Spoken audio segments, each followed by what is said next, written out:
Deep thinking की इस video series में हम बात कर रहे हैं पतंजलि जी के अष्टांग योग के बारे में। उसमें से हमने यम, नियम, आसन और प्राणायाम तक बात कर ली थी। आज पतंजलि जी के अष्टांग योग का जो पांचवा महत्वपूर्ण अंग है प्रत्याहार, उसके बारे में बात करने वाले हैं। तो प्रत्याहार जो है उसको हमारी जो इंद्रिया होती है उससे हमारे मन को अलग करना ही प्रत्याहार के रूप में जाना जाता है। तो महर्षि पतंजलि ने प्रत्याहार को इस प्रकार परिभाषित किया है: स्वविषया संप्रमोहे चित्तस्य स्वरूपानुकार इवेंद्रियाणां प्रत्याहार। मतलब कि अपने अपने विषयों के संग से अलग होने पर इंद्रियों का चित्त के रूप में विलय हो जाना ही प्रत्याहार कहलाता है।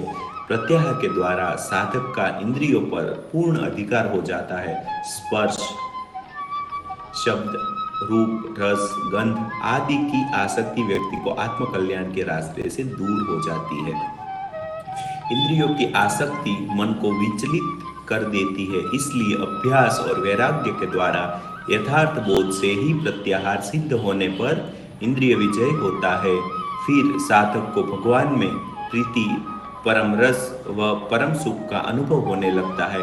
प्रत्याहार के साधन मानसिक शक्ति को विकसित करते करते हैं और प्रत्याहार के अभ्यास से इंद्रिया वश में हो जाती है।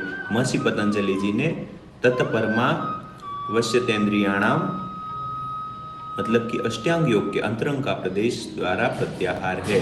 मतलब कि जो हम जिसको हम उपवास बोलते हैं, कभी हम भूखे रहते हैं, कभी हम मुंह से उपवास करते हैं, कभी हम आंखों से उपवास करते हैं, कभी हम बोलने पे कंट्रोल करके मौन हो जाके अपने बोलने पे उपवास कर सकते हैं। ये सभी बातें प्रत्याहार में कही जाती है। तो ये प्रत्याहार है जो हमारी लाइफ में बहुत ही इम्पोर्टेंट होता है। हम शरीर में जो भी डालते हैं, जो भी खाना खाते हैं, जो भी सुनते हैं, जो भी देखते हैं, जो भी बोलते हैं, ये सभी कामों के प्रति हमारी इंद्रियां विलुप्त होती है।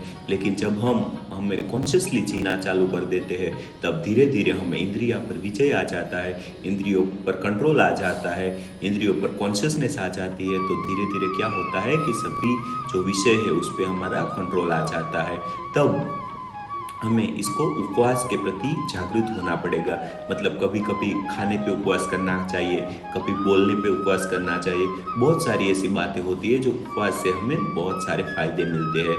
दोस्तों, ऐसा कहा जाता है कि महीने में 2 बार खाने पे उपवास करना है। मतलब कि खाना पूरे दिन तक नहीं खाना है। लेकिन हम ऐसा भी कर सकते हैं, शुरू शुरू में अगर हमें भूख लगती है, अगर हमारा शरीर ज़्यादा खाना मांगता है, तो सिर्फ फलाहार या ऐसे कुछ जो आहार बताए जाते हैं उसको हम खा करके थोड़ा शरीर के लिए एनर्जी ले सकते हैं। तो ये सब बातें प्रत्याहार में बताई जाती है। प्रत्याहार का मतलब है हमारा जो आहार है उसके प्रति जागृत हो जाना, उसको हमारे कंट्रोल में ले लेना। और इसी सभी बातों से हमारी जो इंद्रिया होती है वो अपना जो सुख भोगती है उसके प्रति हम जागरूक होते हैं। तब हमें मालूम चलता है कि यह सब एक प्रकार की अवधारणाएं थी, एक्चुअल में वो सुख था ही नहीं। जो इंद्रिया सुख भोगने का प्रयास करती है लेकिन उसमें कभी भी उसको सुख नहीं मिलता है। धीरे धीरे जैसे जैसे हम जागरूक होकर देखने लगते हैं, जैसे जैसे हमारी इंद्रियों पे हमारा कंट्रोल आ जाता है, इंद्रिय और मन का हम अलग अलग रूप से देखना चालू करते हैं, इसको इसके प्रति जागरूक हो जाते हैं, वैसे वैसे बहुत सारे अच्छे अच्छे लाभ हमारी लाइफ में आने लगते हैं। तो आज से ही तय कीजिए कि हमारी लाइफ में हमें कब कब उपवास करना है। दोस्तों, मैं अगर मेरी बात करूँ तो मैं हर रोज, हर शनिवार को, अभी कुछ टाइम से छूट गया है लेकिन मैं मेरी लाइफ में काफ़ी ऐसा वक्त गुजरा कि हर शनिवार को 24 घंटे तक बिना खाना खाए, मतलब कि फलाहार भी नहीं, कुछ भी नहीं, सिर्फ पानी या लिक्विड पे रहने का प्रयास करता हूँ। लेकिन उससे बहुत सारे बेनिफिट मिलते हैं, हमारे भौतिक शरीर को फायदे मिलते हैं, हमारा जो प्राण शरीर है उसको फायदा मिलता है। हम जब एनर्जी लेते हैं उसको हम ज़्यादातर एनर्जी को हमें जो खुराक खाते हैं उसको पचाने में लगा देते हैं। लेकिन जब हम खाना नहीं खाते तब ये सारी एनर्जी हमें शरीर में फायदे पहुंचाने में रूप में मिलती है।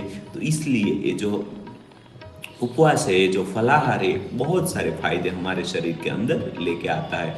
हमें आदत लग गई है कि हर दिन में 3-4 टाइम खाना खाना ही है, लेकिन ऐसा नहीं है। हमारा शरीर की जैसी परिस्थिति है उस हिसाब से हमें खाना चाहिए। अगर हमें जो चीज़ की ज़्यादा ज़रूरत है वो चीज़ खाना चाहिए। ऐसा नहीं कि आपको जो भी अच्छा लगे वो खाते गए। ऐसा अगर आप करेंगे तो धीरे-धीरे आपका शरीर आपको आपके लिए परेशानियाँ खड़ी करने लगेगा। आने वाले वक़्त में जितना आप सुख भोगने का प्रयास करोगे उतना ही आपको दुःख मिलना तय है। अगर आप जागरूक होके अपनी लाइफ़ जीने का प्रयास नहीं किया तो आइए साथ मिलके आज से ही हम हमारी लाइफ़ को जागरूक तरीके से जीने का प्रयास करते हैं और लाइफ़ में घटने वाले हर एक घटना को एक जागृति से जीने का प्रयास करते हैं और हमारी लाइफ़ पे हमारा ही कंट्रोल हो ऐसा कुछ प्रयास करते हैं। इसमें सिर्फ़ इतना ही करना है कि हम लाइफ़ में क्या-क्या कर रहे हैं उसके प्रति थोड़ा जागरूक हो जाना है और थोड़े से सहज तरीके से सब बातें हमें करना है।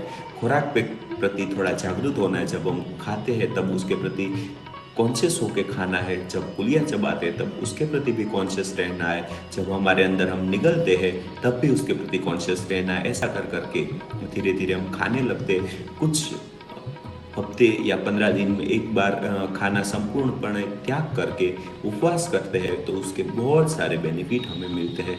ऐसा कहा जाता है कि साल में एक बार 1 हफ्ते के लिए पूरा उपवास करना चाहिए, जिसको बॉडी का डिटॉक्स भी कहा जाता है। आजकल आजकल जो है वेस्टर्न कल्चर है उसमें बॉडी डिटॉक्स के रूप में उपवास को ही बताया जाता है। जैसे हम नवरात्र में 9 दिन का उपवास करते हैं, उसमें पूरे हमारे बॉडी का क्लींजिंग होता है, पूरे बॉडी का शुद्धिकरण होता है, पूरे हमारे बॉडी में जो जमा हुआ मल है वो धीरे-धीरे साफ होने लगता है और ये सब बातें का हमें आगे जाके फ़ायदा मिलता है। तो आइए इन सभी बातों का आगे जाके बहुत गहराई से हम अभ्यास करने वाले हैं।